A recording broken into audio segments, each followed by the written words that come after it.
Today, we are diving into the world of wire color coding in model trains, especially when using DCC systems and signal lights. Let's get your layout running cleaner and smarter. As your layout grows, so as the wiring. Without a color-coded system, troubleshooting becomes time-consuming.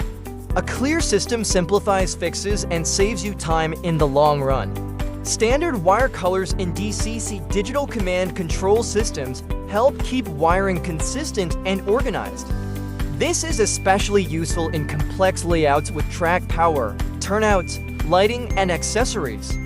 Using these color codes makes troubleshooting and expansion much easier.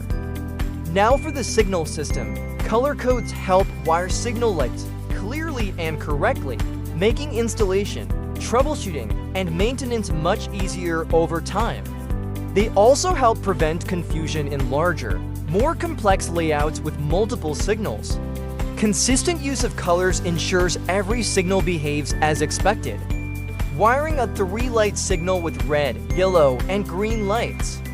Red means stop, yellow means caution, and green means go. Proper wiring ensures correct function and communication. Each color should be matched with the right wire for clarity and consistency. Final tips to make your wiring process easier and more organized. Use zip ties to bundle wires neatly. Label each wire to avoid confusion, and always keep a wiring diagram nearby for quick reference. These simple steps will save you time and headaches down the road.